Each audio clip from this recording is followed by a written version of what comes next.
Indie Mogul.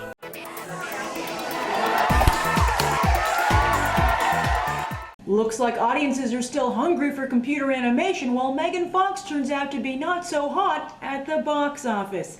Yes, after a 2-week break, it's time once again to do some movie math. Hollywood's favorite recipe once again proves to be computer animation and 3D, as Cloudy with a Chance of Meatballs took the #1 spot with $30 million. Mamma mia, that's a lot of dough. Way more than Sony Animation's previous best opening of $23.6 million for 2006's open season. But perhaps open season would have opened that big or even bigger if it had been in 3D. Sony estimates that over half of Meatball's opening gross came from 3D venues, where tickets are typically $5 more than regular D tickets. Meatball's $30 million is on par with the 3D summer hit G-Force, which is currently up to $117 million. But since Meatballs is opening in the fall, it'll be interesting to see how having kids back in school affects the film's long-term prospects. Looks like crime doesn't pay, as The Informant opened at #2 this weekend with $10.5 million, aka roughly a third of Meatball's opening gross. Playing on the low end of a wide release with 2,505 screens, The Informant posted only a moderate per-screen average, which doesn't bode well for the film's future. But the opening is consistent with Matt Damon's non-Bourne and Ocean's films, which is why another Bourne film is on the way. There is awards buzz around Matt Damon's performance, though, so perhaps a little gold will help The Informant to sparkle. And in third place is Tyler Perry's I Can Do Bad All By Myself, pulling in another $10 million. Down 57% from its impressive debut last weekend, I Can Do Bad is now up to $37 million so far. Overall, look for this movie to end up on the high scale of Tyler Perry's successful movies, but it won't come close to Madea Goes to Jail's $90 million haul. Looks like people want to laugh with Tyler Perry, not cry with Tyler Perry. 2 women fell flat on their faces at the box office this weekend, which certainly isn't going to help either of their careers. Jennifer Aniston reminded everybody that despite a few hits where she's been paired with top actors, on her own she isn't much of a draw. Love Happens opened at #4 with just $8.4 million. As for Aaron Eckhart, he should stop insisting Two-Face died at the end of The Dark Knight, because that's the only successful movie he's been in since 2000's Aaron Brockovich, and I don't think they're making a sequel to Aaron Brockovich. Meanwhile, Megan Fox stepped in at big time as 20th Century Fox built the entire Jennifer's Body campaign around her, only to have the film open at #5 with $6.8 million and a terrible per-screen average of $2,517. And it's not like she was trying something new like Matt Damon. Nope, she promised to do what she supposedly does best, and hardly anyone showed up. Some of you did, but you weren't impressed as you gave the film a 5.5, half a point higher than the 5 audiences gave it on Friday's episode of Beyond the Trailer.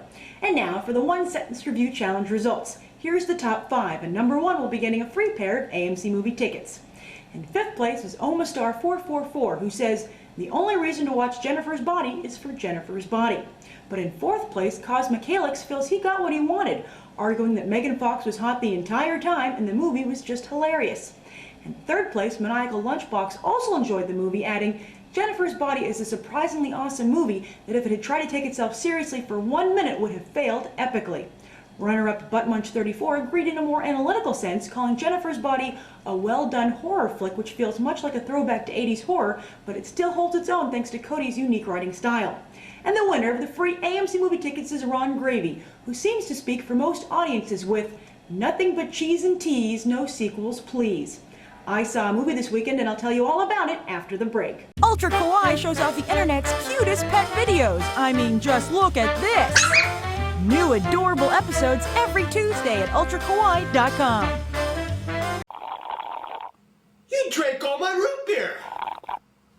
Have you lost your mind? Oh yeah? Suck on this! This weekend I saw Cloudy with a Chance of Meatballs, and boy was I surprised by how good this movie was. Months ago I saw the poster and I was like, meh, another lame computer animated movie trying hopelessly to compete with Pixar and DreamWorks. But then some of you started writing in to ask me if I'd cover it, and my sister started to talk about wanting to see it, and the trailers looked interesting, so I went.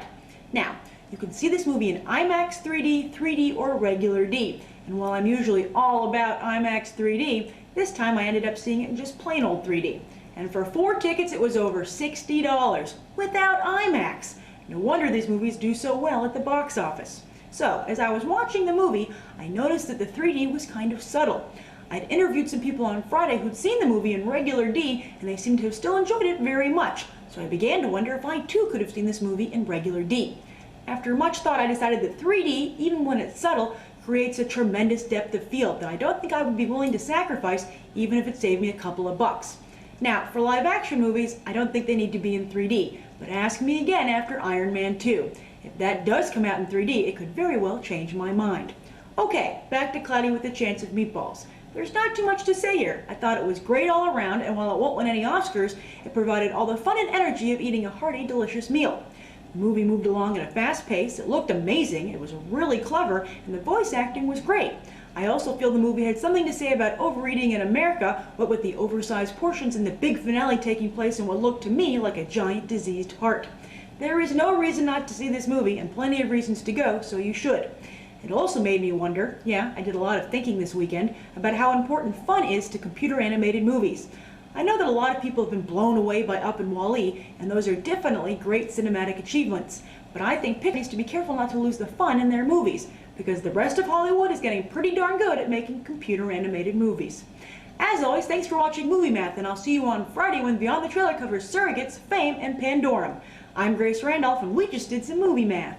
Subscribe, comment, rate it.